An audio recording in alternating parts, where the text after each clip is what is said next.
Redditors who came across unexpected inheritances. What did you find that changed your life? I inherited a house and a recipe book from an older friend who passed away 4 months ago. I've been sitting with something in the recipe book that I can't make sense of, and I'm wondering if anyone has had a similar experience of finding something that just didn't fit. My name is Darnell. I'm 28. I grew up in a small town in rural Georgia that I won't name specifically for reasons that will become clear. I live in Atlanta now. I work in brand strategy at a small agency. I am, by all available measures, a functional adult with a normal life. 4 months ago, I inherited a house and a recipe book from an old friend named Desmond Vane. Let me tell you about Desmond before I tell you about the book, because the book only makes sense as a thing that belonged to him. Desmond Vane lived at the edge of town. Not isolated.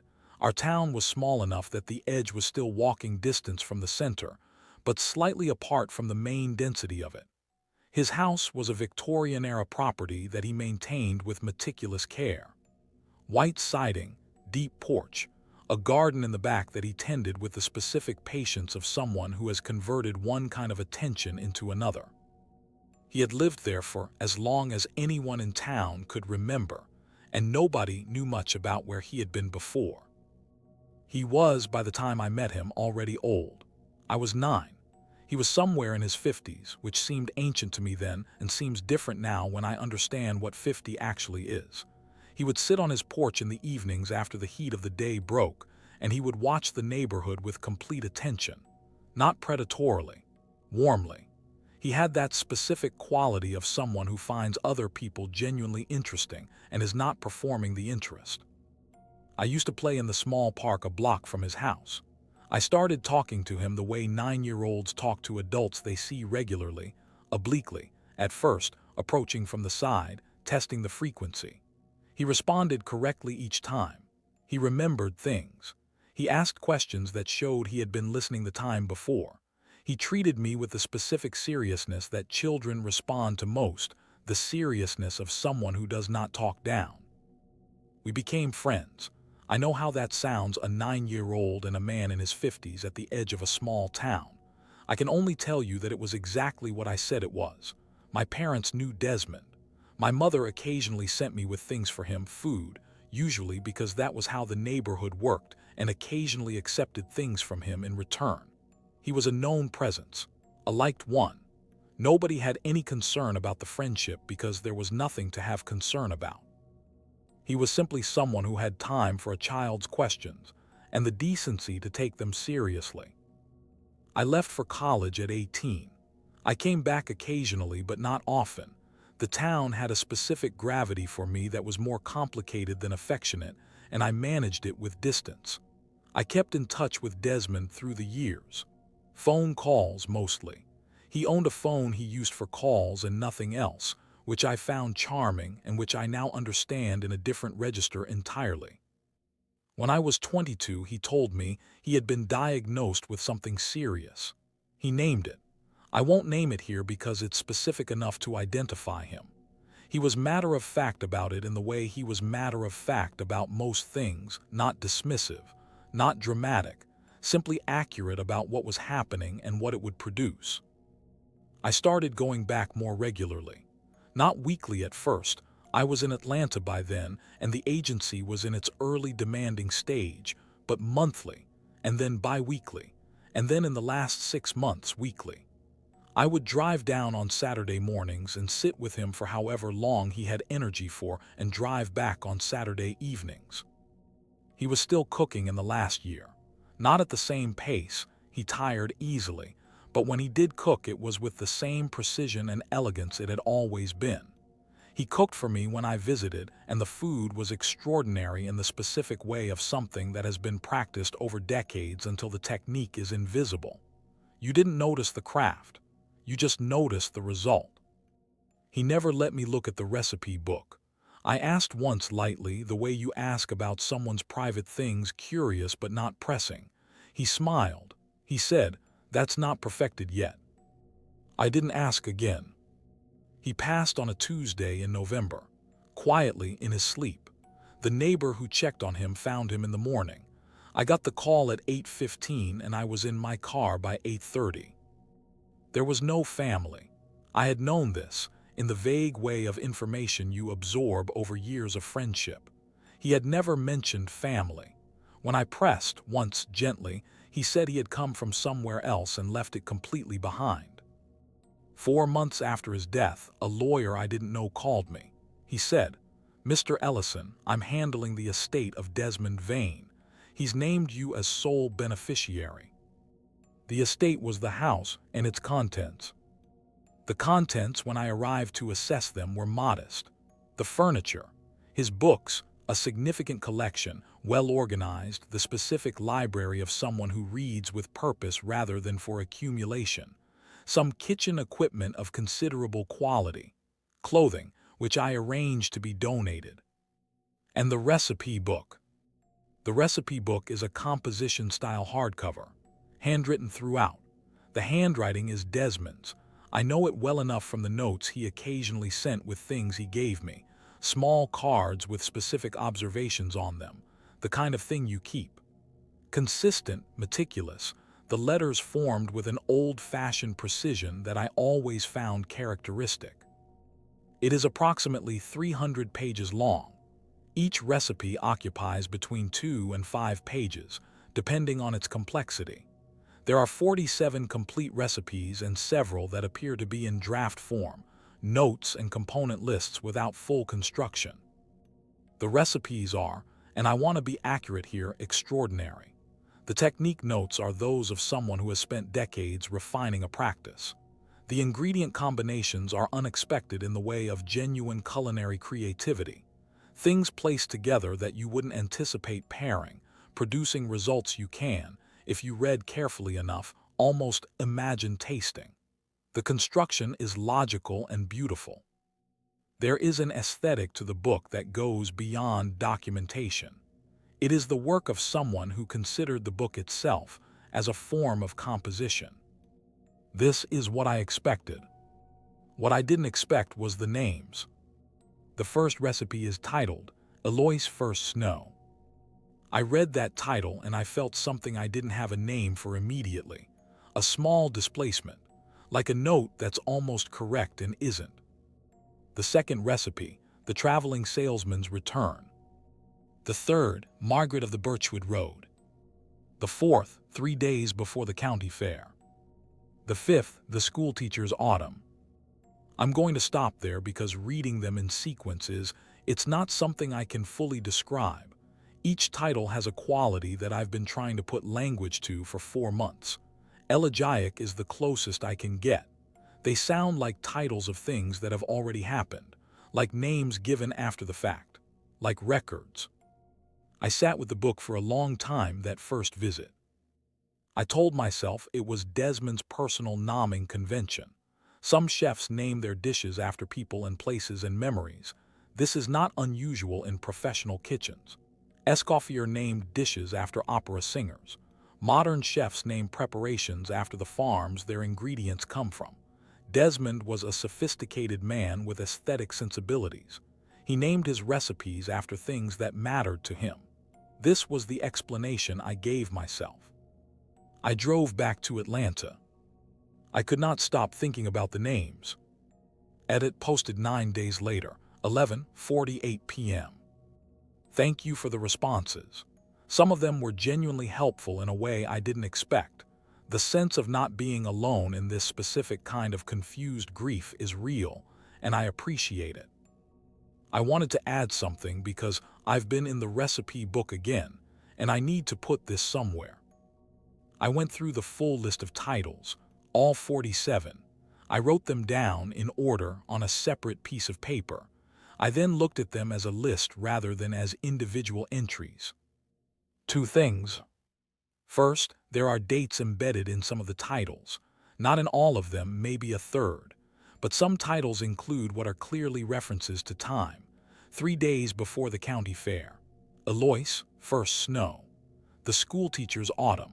The others that don't include direct temporal references do include seasonal or contextual markers that imply time. Second, some of the titles appear to reference geography. Not obviously, but there are proper nouns I can't account for. Birchwood Road in one, a reference to what sounds like a specific county in another, that feel like they name places rather than people. I don't know what to do with this. My girlfriend says I should put the book away for a while, and I told her I would and I haven't. She said she's noticed I haven't. I said I know. She stood in the kitchen doorway for a moment the other evening and looked at me at the table and didn't say anything and went back to bed. The silence of that was harder than anything she could have said. I don't know why I can't put it down. It's like there's something just under the surface that I keep almost grasping and can't quite get to. The itch you can't reach. Update posted 3 weeks after the edit, 2:17 a.m. Okay, this is going to be a longer update and I want to preface it by saying, I am fine. I am physically, practically, situationally fine. My girlfriend has since pointed out that I've been to the kitchen table more than the bedroom in the past 2 weeks, and she's right that the balance has shifted in ways that aren't healthy. I'm aware of this. I'm also aware that I cannot stop. I call Joel. Joel is my closest friend from college. He is a GIS analyst, something I know very little of. He works for an urban planning consultancy, and his entire professional life involves finding patterns in spatial data. He is the person I call when I can't see the shape of something and need someone who thinks differently than I do.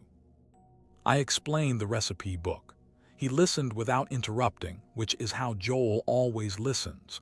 When I finished, he said, "Can you photograph every page and send it to me?" I photographed every page and sent it to him. He called me back in 4 days. He said, "I need you to come and look at something, not over the phone." Joel's apartment smelled of coffee and printer ink. He had cleared his dining room table and laid out printouts, the recipe book pages I'd sent, annotated in his handwriting, alongside what looked like map extracts and data tables. On the wall, he had pinned a regional map of Georgia and the surrounding states. There were pins in it, 7 of them at the time I arrived. I said, "What is this?" He said, "Sit down." I sat. He said, "I've been treating the recipe titles as a data set, not as titles, as data points. Each title contains embedded information, a proper noun, a temporal reference, sometimes both. I've been cross-referencing that information against public records databases." He said, "The proper nouns in some of the titles are specific. Birchwood Road is a real road. There are several roads by that name in the southeast, but only one that cross-references with the temporal markers in the same title in a way that produces a coherent data point. When I treat the title's components as a set of geographic and temporal coordinates, 6 of the 47 titles resolve to specific locations and time periods." He paused. He said, "When I run those resolved data points against missing persons records for those locations and time periods, 7 of them produce a match." I said, "A match?" He said, "An unsolved disappearance, within a plausible radius of the resolved location, within a plausible window of the resolved time period. 7 confirmed. I can show you the methodology. There may be more. I've only resolved 6 titles so far, and the 7th match came from a partial resolution that I want to verify further. The remaining titles may yield additional matches as I develop the resolution methodology." I looked at the map. 7 pins. 7 small flags in Georgia and its neighboring states spread across a timeline that, when I looked at the earliest pin's date, went back further than I had expected. I said, "How far back?" He said, "The earliest resolved date is approximately 40 years ago. Based on what I can estimate from the other temporal references, the dataset spans at least 3 decades. I sat on Joel's floor. He said, "Darnell." I said, "I know." He said, "We need to talk about what this means." I said, "I know what it means." He said, "I need to hear you say it." I said, "He was meticulous. He kept records. He kept them in a form that was personal and specific to him. He gave the records to the one person he believed would understand them eventually. Joel waited. I said I think he wanted someone to find it. After he was gone, I think he chose me because... I stopped. I said, I don't fully know why he chose me yet. Joel said, that's the part I can't map. He was right. That was the part that resisted the data. I want to tell you something about what happened next that I'm going to describe carefully. I did not at this point call the police. I need to explain that because I know how it reads. Joel and I had, at that point, a theory based on a pattern established through geographic and temporal analysis of recipe book titles. We had no physical evidence. We had no named victims with certainty. We had data points that resolved to geographic areas and time periods that contained unresolved disappearances. We had a significant number of unresolved titles that might yield additional matches or might not. We had a dead man who had left his estate to a person 20 years his junior, and the thing he had left contained this data set. What we had was a theory. I have since spoken to detectives. I will tell you about those conversations, but I want to be honest about why there was a gap between Joel's map and the first detective conversation, and the gap is this: I needed time. Not to sit on the information, not to protect anything or anyone, time to process the specific experience of what I was holding, because what I was holding was not just a theory about a man's actions. What I was holding was 15 years of friendship with that man, the porch, the questions taken seriously, the Saturday drives, the food he cooked for me in the last year, the complete attention. All of that sat inside the same space as the 7 pins on Joel's map. I needed some time to find a way to hold both of those things before I walked into a police station. It took me 3 days. Update 2, posted 11 days later. Update for the people following this thread. I know some of you have been checking. I went to the police on a Thursday morning. I brought Joel's documentation, the resolution methodology, the data tables, the map, the relevant recipe book pages. I had photographed everything and compiled it into a printed document that Joel helped me organize, because Joel organizes things for a living, and the organization of this particular document was the thing that would determine whether we were taken seriously. The first detective was a man named Tillman. He was 40-something, the manner of someone who has been doing the job long enough to have a categorization system for the people who come through his door. He put me in the category of concerned member of the public bringing a theory with insufficient grounding within approximately 4 minutes. I could see it happen, a specific kind of attention leaving his face and being replaced by professional patience. He was polite, he listened. He said he'd note it. I said, I have documentation. He looked at the documentation. He paused on the map page longer than the others. He said he'd look into it. I left knowing nothing would happen immediately. I went back the following week with Joel. The second detective was a woman named Carter. She was younger than Tillman, worked in a different unit, missing persons, which I had specifically asked to speak to on the second visit. She looked at the documentation with more attention. When Joel explained the resolution methodology, she asked him, "How are you establishing the confidence threshold for a confirmed match versus a provisional one?" The question told me she understood what he was describing technically. She wasn't nodding along. She was interrogating the methodology at the right point. She said she would refer it to a colleague who handled cold cases. The cold case colleague was a man named Brennan. Third meeting. He reviewed the documentation for 2 days before meeting us. When we sat down, he said, "Walk me through the methodology from the beginning." Joel walked him through it. All of it. The full resolution process.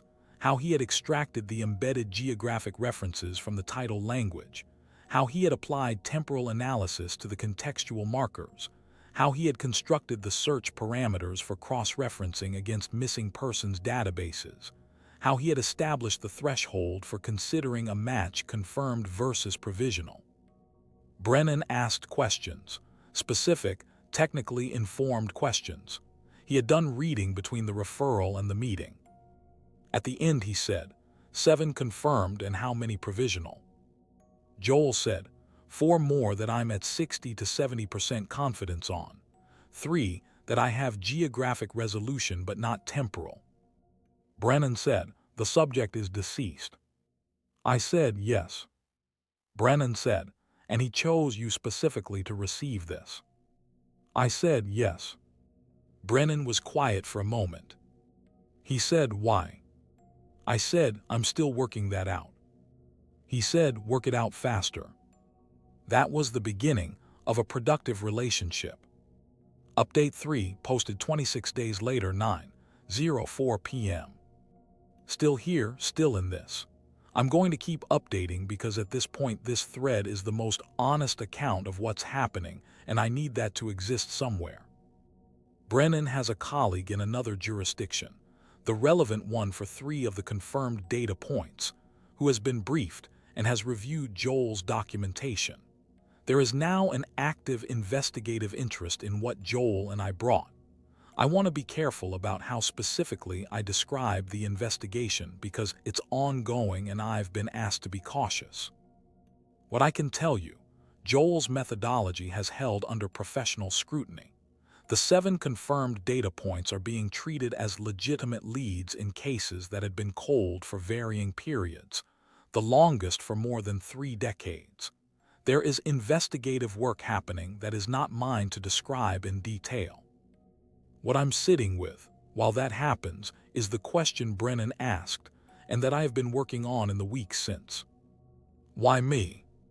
I've been going back through memory with the specific attention of someone looking for something they didn't know they were looking for when the original experience happened. I was 9 the first time I understood that Desmond Vane noticed things about people that other people missed. We were on his porch. A woman walked past on the sidewalk. A neighbor I knew slightly, a quiet woman who kept mostly to herself. Desmond watched her pass with his complete attention. After she had gone, he said, "She carries something heavy today." I said, "How do you know?" He said, "The way she held her shoulders. People carry weight in their bodies. If you learn to look, you can see it." I said, "Can you always tell?" He said, "You learn. Some things take longer to learn than others." I didn't think much of it then. I was 9. I thought he was observant in the way adults sometimes are. I've been thinking about it now, about all the small observations he made over 15 years, the specific quality of his attention, what it meant that he looked at people the way he looked at them. I've also been thinking about a specific afternoon when I was 11. My bike had a flat tire. I was fixing it in the street outside my house. Desmond happened to be passing. He walked sometimes in the afternoons, a deliberate slow circuit of the neighborhood. He stopped and watched me work for a few minutes without speaking. Then he said, "You didn't ask anyone for help." I said, "I figured it out." He said, "Yes, you thought about it and figured it out." He said, "Do you always do that?" I said, "What?" He said, "Look at something you don't understand and stay with it until you do." I thought about it. I said, "I guess." He said, "That's not common. Most people find a way around the thing they don't understand. You sit in front of it." He continued his walk. I remember that afternoon with a specificity that tells me it lodged in me at the time, even though I didn't know why. I think I know why now. I think he was assessing something, the same way he assessed the neighbor's weight from the set of her shoulders. He was watching me with the bike, and he was learning something about what kind of person I was. I think what he was looking for was someone who would sit in front of something they didn't understand and stay with it, rather than find a way around it. I think he found it in me, and filed it away for 20 years. And then, when he died, he handed me the recipe book. I want to say this clearly, and I want to say it once. Desmond Vane was the person on the porch. He was the complete attention and the serious questions, and the food that was extraordinary, and the Saturday afternoons, and the 15 years of a friendship that I valued without qualification. He was also, apparently, something that I am still learning the shape of, something the investigation is still determining the full extent of, something that spans decades and states and cold cases that are no longer entirely cold. Both of those things are true. I cannot make one of them cancel the other. I have tried in the 4 months since I opened the recipe book, and the trying produces nothing. They coexist. They will probably always coexist. I don't know what to do with that, except continue to sit in front of it until I understand it better. That's apparently what I do. Top comments. Commenter 1. I'm a spatial analyst. Joel's methodology, as you've described it, is legitimate. The way he's using title language as a coordinate system is creative, but sound, cultural, geographic encoding isn't new. The application here is unusual. If he's getting 7 confirmed matches at his confidence threshold, that's a meaningful signal. Please keep working with the detective. Op replied, we haven't stopped. Commenter 2. He gave the records to the one person he believed would understand them eventually. This is the sentence I can't stop thinking about. He didn't want them lost. He also didn't want to hand them to law enforcement directly. He threaded it through someone he trusted to find the path. I don't know what that is. Commenter 3. The recipe names. Can you tell us more about the names? Not the content, just more of the titles if you're comfortable. The ones you've shared feel like something specific, and I can't place what. Op replied, I've been thinking about how to answer this.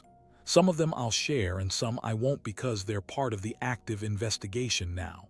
What I can say, they all have the quality of being written from after. Like the titles were chosen once whatever the recipe records was already complete, not in anticipation, in reflection. Commenter 4. I've been following this thread and I want to ask something that might be uncomfortable. Has it occurred to you that the friendship itself may have been part of the design from the beginning? That you weren't discovered at 11 years old but selected? That the porch and the questions and the Saturday drives were an investment in the person who would eventually do exactly what you're doing now? Op replied, yes, it has occurred to me. I've sat with it for a long time. Here's where I've landed, which may not be satisfying. I don't think those two things are mutually exclusive. I think he could have chosen me with purpose and also genuinely cared about me. I think the investment could have been real even if the original reason for making it was something else. I also think I'll be working out which version is true for a long time. Maybe both are. Maybe the friendship was the thing that made the original purpose change. That's actually what I think happened. But I can't be certain, and I'm not going to claim certainty I don't have. Commenter 5. He told you the recipe book wasn't ready yet when you asked to see it. Years before he died. He was still adding to it. That's the detail that's going to stay with me. Commenter 6. Work it out faster. I love that, detective.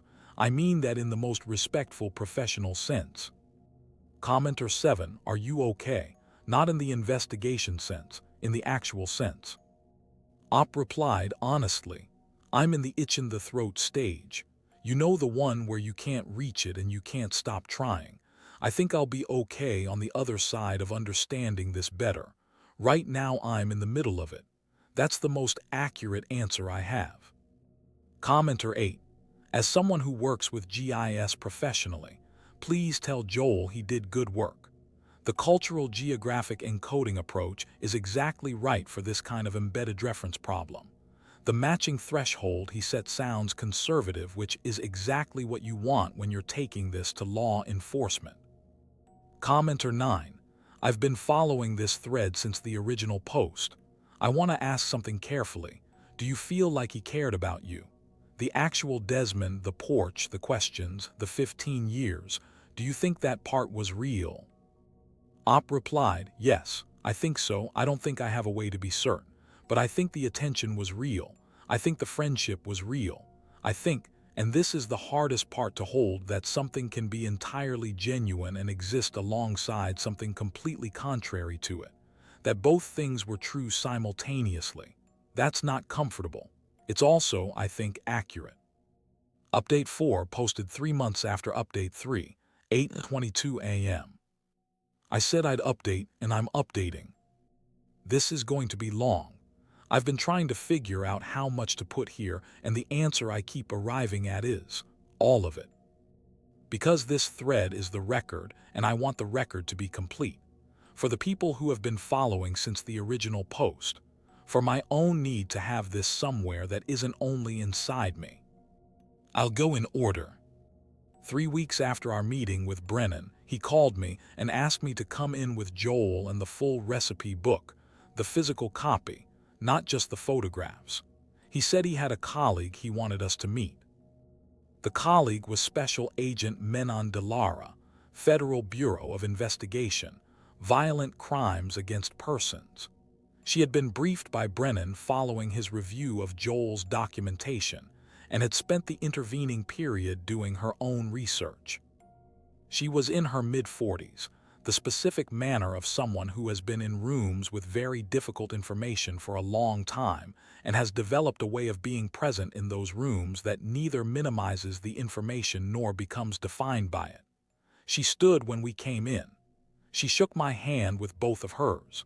She said, "Mr. Ellison, thank you for coming forward with this." I said I wasn't sure anyone would take it seriously. She said, "Detective Brennan is good at recognizing the difference between a theory and evidence. He recognized this was evidence." She said, "I've been working on the cold case files that Joel's methodology identified. I want to show you something." She had a board, not a dramatic film board, a systematic working board, the kind that looks like organized thought rather than cinema. Each of Joel's confirmed data points had a corresponding case file section. Each case file section contained the original missing persons report, the investigative documentation from the original case, and a new section in a different colored folder that contained the cross-reference analysis. She took me through it methodically. I'm going to describe this in detail because the detail is what made it real, and the real is what made everything else manageable. Data point 1, the schoolteacher's autumn. The original case. A woman, mid-40s, reported missing in a rural county in western Georgia in the fall of what Joel had estimated as approximately 38 years ago based on the temporal markers in the title. The case had been investigated at the time. She was local. She was known. Her disappearance was noted. No evidence of foul play was found. No body was recovered. The case was classified as a voluntary disappearance after 6 months and had not been actively worked since. The cross-reference. The geographic coordinates Joel had extracted from the title's embedded references placed the event within a 12-mile radius of the county where the woman had been reported missing. The temporal marker in the title resolved to a 7-week window that contained the date of her disappearance. Delara said, "This is a provisional match. The radius and window are wide enough that coincidence cannot be ruled out at this data point alone, but it's the first confirmed direction." Data point 2, 3 days before the county fair. The original case. A man, late 30s, reported missing in a neighboring county 3 days before the annual county fair in a year Joel had estimated approximately 32 years ago. He had been last seen leaving work. He was considered a routine adult disappearance by the original investigation. No dependent children, some financial difficulties, circumstances that made voluntary departure plausible. The case had been inactive for over 2 decades. The cross-reference. The title's temporal reference was unusually specific, 3 days before a named event. Joel had cross-referenced county fair schedules against the estimated year range to identify the most probable target county and year. The match was within a 5-mile radius and a 10-day window. Delara said, "This is a stronger match. The specificity of the temporal reference reduces the coincidence probability significantly." She continued through all 14 data points in this sequence, each one the same structure: original case, cross-reference, confidence assessment, each one building on the previous. By the time she reached the 14th, I had been in that room for 2 hours and 40 minutes. Joel was making notes with the focused attention of someone whose methodology is being validated, and who is finding the validation uncomfortable rather than satisfying, which is the correct response to having your methodology produce this. Delara said, 14 confirmed, 4 additional provisional that I'm continuing to work, 3 that remain unresolved in the current dataset. She looked at me. She said, "Do you have any idea what you handed us?" I said, "I told Brennan I had some idea." She said, "You handed us the most comprehensive voluntary disclosure of this type I have encountered in my career. The subject is deceased. The disclosure came from a beneficiary rather than law enforcement. The documentation methodology," she nodded to Joel, "is rigorous enough to have survived our own technical review." She said, "I want to ask you something, and I want you to take your time with the answer." I said, "All right." She said, "Is there anything in the recipe book that you haven't shared with us? Anything you've held back? Anything you're uncertain about?" I said, "There's one recipe I haven't fully looked at." She said, "Which one?" I said, "The 14th. I need to explain why I had been avoiding it. The other recipes, all 46 of the ones I had engaged with, had titles that followed the pattern Joel had decoded. Embedded geographic and temporal references, elegiac construction, the quality of retrospective nomming. They were consistent within the dataset. They had a grammar. The 14th recipe was different. Its title was "The Lad with the Good Ears." I read it the first time I went through the book. I set it aside. I came back to it. I set it aside again. In 2 months of working with the recipe book, I had engaged with every other recipe in varying degrees of depth and had not once stayed with the 14th. I knew it was about me. That's the honest explanation for why I hadn't engaged with it. The lad with the good ears was a phrase Desmond had used once, when I was about 12, about my ability to hear things in music. I had shown him something on a cheap Walkman, some song I was excited about, and he had listened and said, "You have good ears." The phrase went into the specific small inventory of things a person says to a child that the child retains without knowing why. It was in the recipe's title. So the recipe was about me, or about something involving me, and I had been choosing not to know what it said.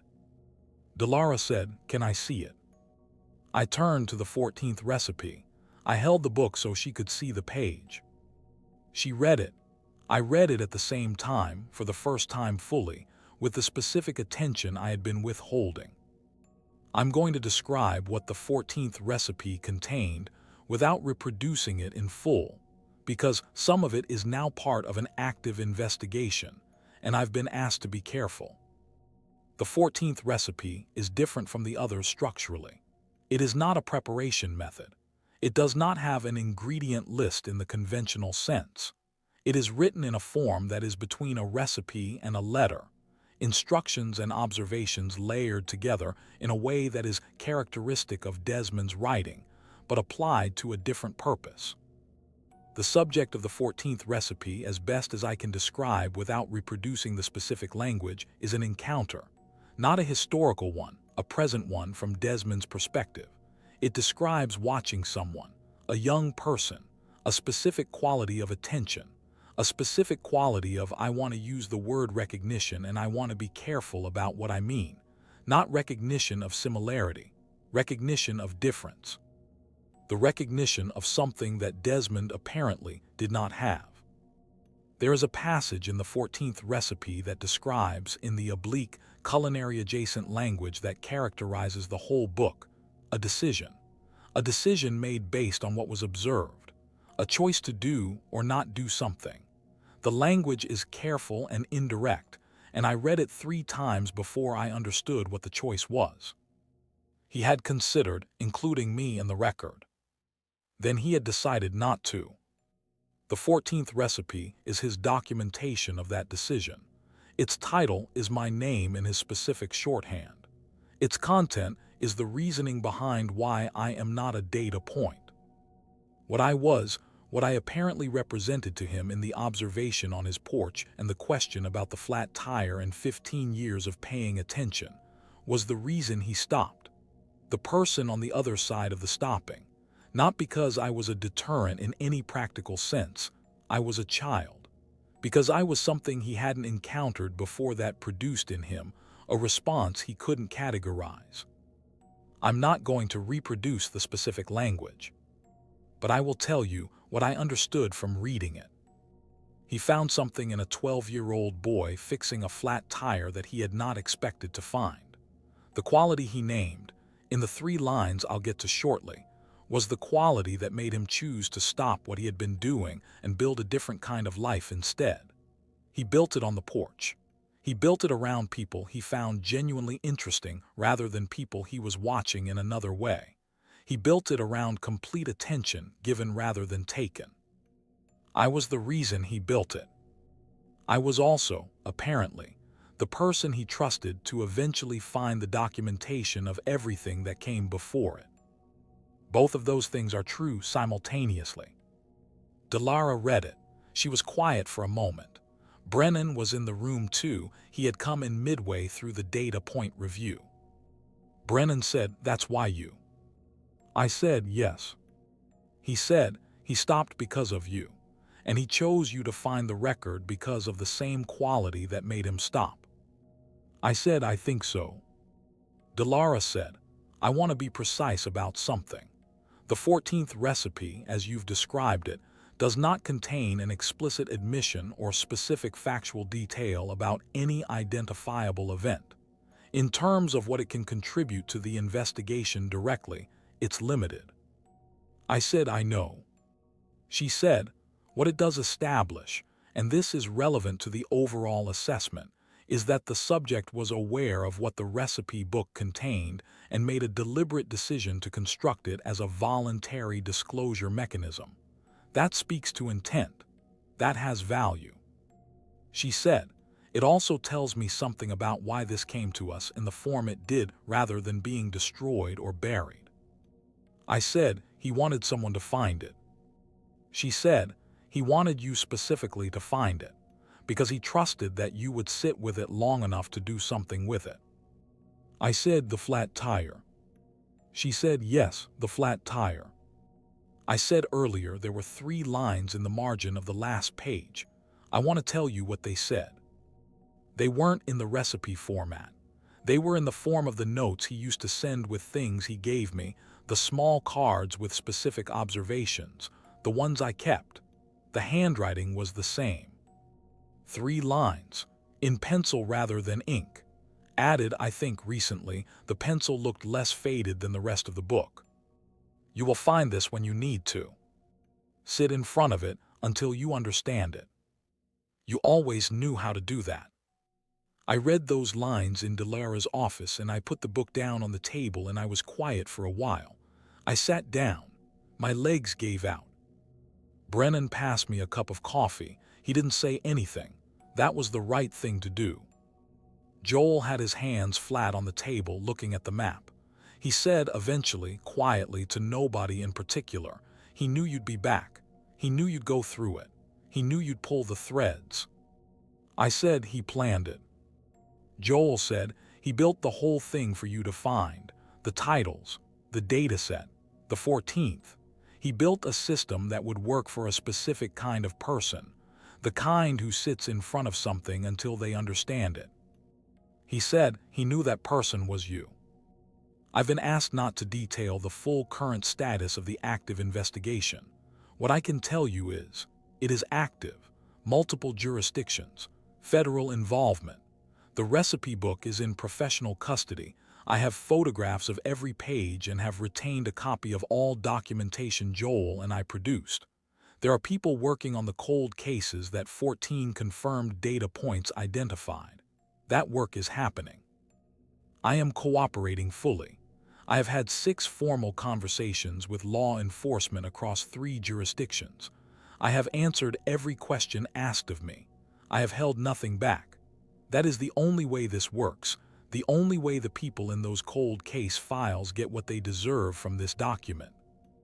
The question I've been asked most. People in this thread and in direct messages have asked me some version of, how do you hold the love and the horror at the same time?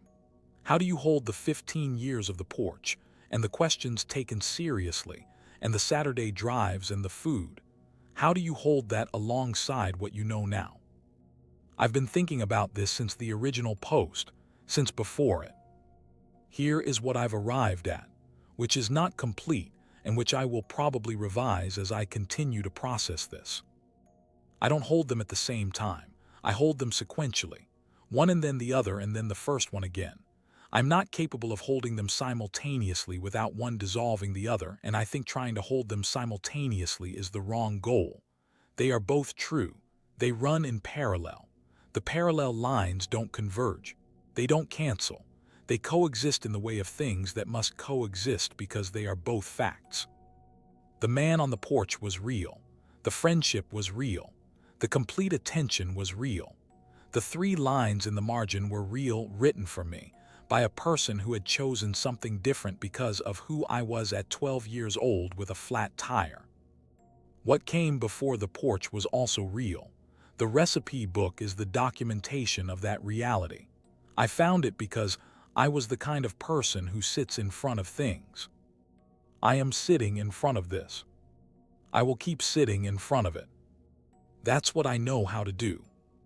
Edit a week after posted 6:47 a.m. before work. I'm in Atlanta. I'm working. The agency has been patient with the period of compromised attention and I owe them. My girlfriend and I are taking some time apart. That's the accurate way to put it. The 2 months of kitchen table and reduced presence and the weight of carrying something I couldn't fully explain cost something that I'm not sure is recoverable. I'm sad about that. I'm also in a position where I can only address one thing at a time, and the one thing I'm addressing is this. Joel is fine. Joel processes things by making more maps. I have seen his apartment recently and there are more maps. Brennan called me last week, not officially from his personal number in the evening. He said, "How are you doing?" I said, "I'm in the kitchen table phase still." He said that phase ends, not quickly, but it ends. I said, "You sound like you know from experience." He said, "Everybody in this job knows from experience." He said, "He picked the right person, you know." I said, "I know." He said, "I mean that as a compliment to you, not a remark on him." I said, "I know that too." Desmond Vane was 67 years old. He died on a Tuesday in November. He had good ears for music and a quality of complete attention, and he cooked food that was extraordinary. He had a porch and a Victorian house and a garden in the back that he tended with specific patience. I've been thinking about that garden. When I visited in those last months, I would sometimes arrive early enough to find him out there before the heat came. He would be on his knees in the dirt between the rows, hands moving with the particular unhurried care of someone who understands that living things have their own schedule and cannot be forced. He never looked rushed. He never looked like he was anywhere else. He was just there, with the garden, in the early morning light, attending to it. I think about that image more than any other. The attention he gave the garden was the same attention he gave everything. The same attention he gave me, on a porch in the evenings, for 15 years. He had a recipe book that he would not show me until it was ready. He sat in front of things. He taught me to sit in front of things. I am sitting in front of this. That's where I am. Hey, my dear listeners, this is Talks from the Net. I am grateful for your time and listening till the end. If you enjoyed my content, then please like the video and subscribe to my channel. You can also find me on Instagram, Facebook, and Spotify too. See you in the next video.